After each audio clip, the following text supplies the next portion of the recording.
Hi, everyone, and welcome to Unit 9, Persuasion and Speech Analysis. This is the last unit of our semester, and I just wanted to say thank you. I had a really good time, and I enjoyed watching your speeches and reading your discussion posts.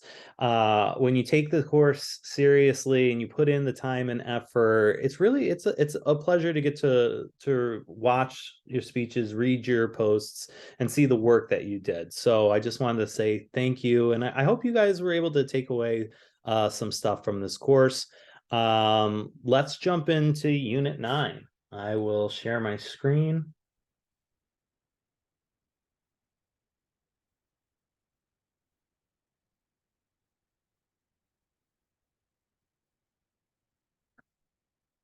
Okay, so some of our objectives for this unit: explain the characteristics and importance of persuasion, utilize a problem cause solution or cause effect solution format to develop a persuasive speech presentation, complete a speech analysis and identify various elements from within the speech, distinguish between values, attitudes, beliefs, and behaviors, and explain how those distinctions influence persuasion. Okay, we have a few things, several things are due.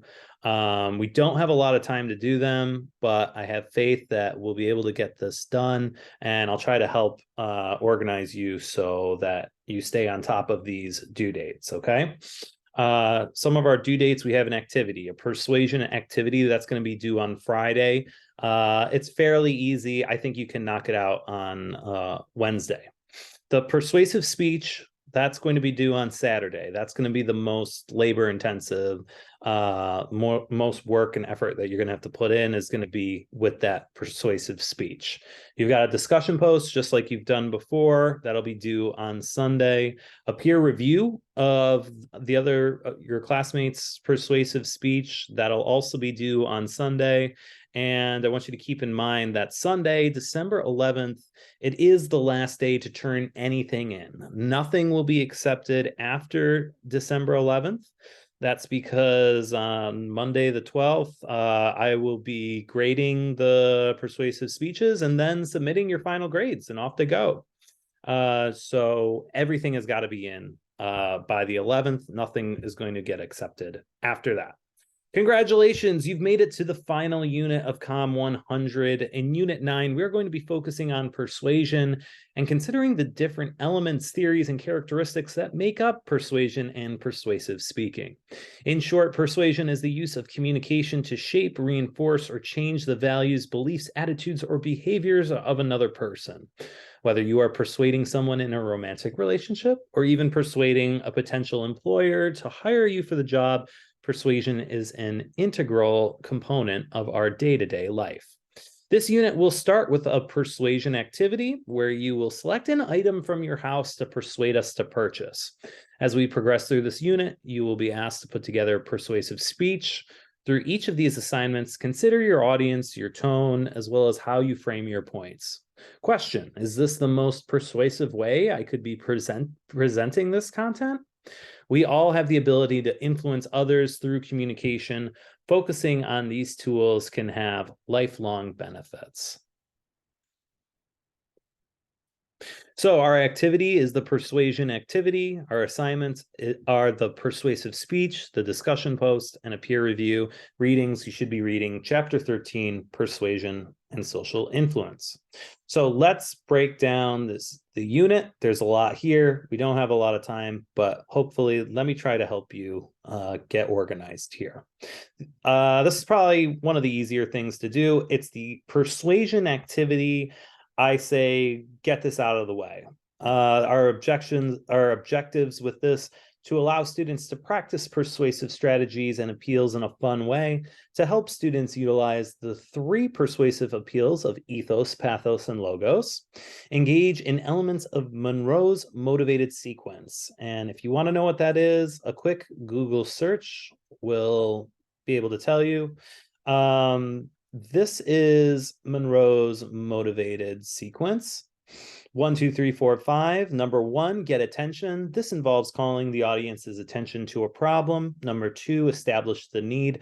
Show that there is a problem or a need for something to be done. Number 3, satisfy the need. Offer a solution to the issue and explain how the solution would work. Excuse me. 4, visualize the future. Paint a picture of what the world would be like if the need is satisfied. And number 5, the action. Call the audience to take action and commit to doing something. Okay. Let's see. Okay. So let's go over the different steps that we're going to do for this activity. Step 1, select any household item for this activity. In this video, you are going to be persuading us to buy the item that you selected. Consider wordplay and what you think the class will find persuasive. Step 2, take some time to outline and prepare a 2 to 3 minute pitch about this item. Consider some of the following techniques used in persuasion, just like Monroe's motivated sequence. Tell us a story. Tell us what problems we might face if we don't have the product. Show us all the uses of the product. Help us visualize the product in our lives and encourage us to take action. Where can we buy the product and how much does it cost? As you piece this together, make sure that your pitch has a beginning, middle, and end. Use an attention-getting device to grab our attention. Have specific points why we should purchase the item, and end with a strong conclusion. Record and deliver your 2 to 3 minute persuasive pitch. Upload your presentation to YouTube and submit the URL link in the discussion board. Okay. So that's the persuasion activity. You have a discussion board where you'll submit your persuasion activity. I suggest, get this done as soon as possible. Boom, so it's out of the way and you can focus on your persuasive speech. Let's go over what that speech is going to be.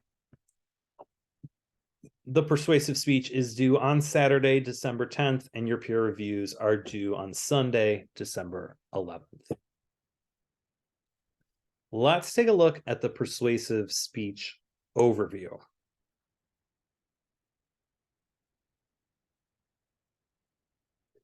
Okay, outlining a persuasive speech. For this assignment, you will need to create an outline for a persuasive speech using either a problem-cause-solution format or a cause-effect-solution format.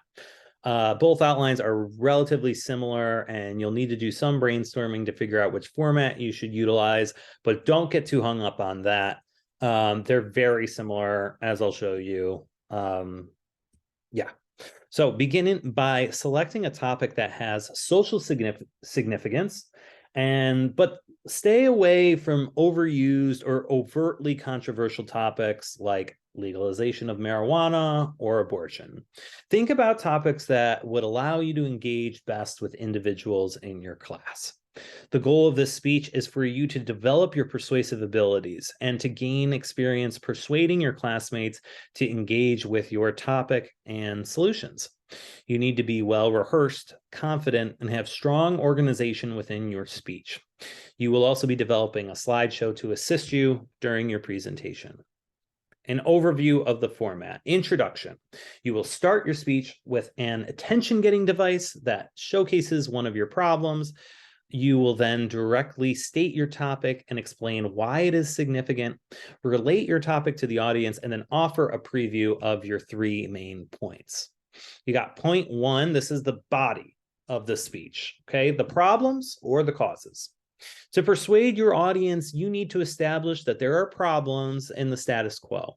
State these problems explicitly, and then detail how these problems are going to impact individuals. You should have at least 2 problems. You might find that your issue is the problem. That probably means that you should use the cause-effect-solution format. Ask yourself the question, what causes this issue? If you're using this format, you should have 2 causes. Okay, point 2 in your body. We're moving from problems to causes, or we're moving from causes to effects. Okay, we now know that the problems exist, but these problems didn't pop out of thin air. Something caused these problems. Look back at the previous point in questions.